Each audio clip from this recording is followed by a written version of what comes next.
right. Well, welcome to another edition of Pastor's Corner and the Redeemer News. And this time I wanted to speak a little bit about joining Jesus on his mission. So I hope that all of you have read the article that was in Redeemer Reflections on that. That's going to be a continuing series. I hope that if you weren't part of the adult Bible class that you join it, but that you take the book, Joining Jesus on His Mission, and read it. It's an easy read. It's a fun read, and it's kind of an eye-opening read. I commend that to you and tell you that we now have in the church library many multiple copies of it available for you to check out or to purchase for yourself. And I hope that you will do that. I would like to say this. Mission is scary. And the Great Commission is scary. You know, we learned it as, go and make disciples of all nations. And we think, oh, I have to be a missionary. And that's really not what it's talking about. Correctly translated from the Greek, it's as you are going, make disciples of all nations. The disciples and Jesus lived at the crossroads of civilization.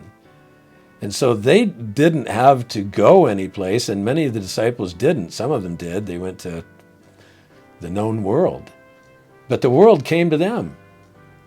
And here in Orange County particularly, in our country as a whole, we are in the crossroads of the world. Everybody's coming here. It doesn't matter. Afghans are coming here, and Iranians, and Iraqis, and Egyptians, and Germans, and I mean, there's people from every country on earth. And so you don't have to go anywhere. And the truth is that God has put you where He wants you to be, and He brings people into your lives that He wants you to meet with. And so the idea of joining Jesus on His mission is not going, it's doing. And it's not being responsible for the results, it's simply joining with Him. Jesus has already done all the heavy lifting for us. He did it on the cross. It's accomplished. Salvation is accomplished for every single person on earth. Our concern is that they receive it. And some of them are not receiving it because they don't know Jesus. You can do that from where you are, but it takes a little bit of changing your perspective. I'm gonna tell you a not so secret, and that is, and probably most of you can identify with this. For a long time, I've wanted to keep Jesus in my mind and before me all the time that I'm living my daily life. It's easy to do it when you're in church. It's easy for a pastor to do it when he's doing his job in church.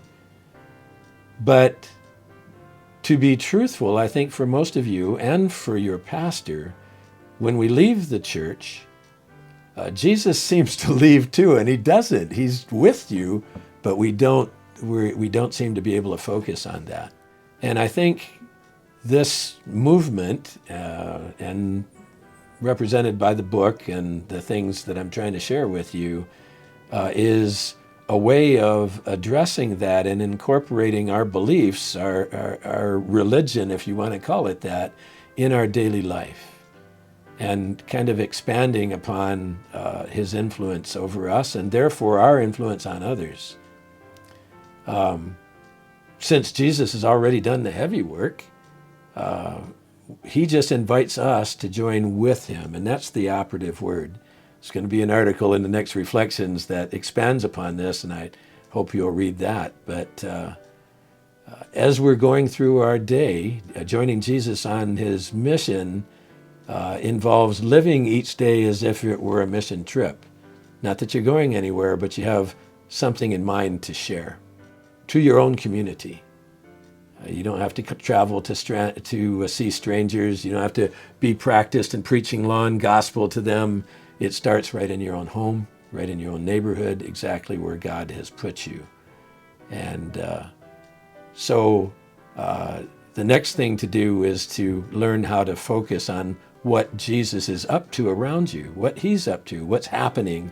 That gives you an opening to simply share what you already know and the way you already conduct your lives. And that is praying, before meals and whenever a problem rises up, and giving thanks whenever something good happens, recognizing that it comes from God. And you can share that with everybody. Tune in for more. That's just a little taste of things to come.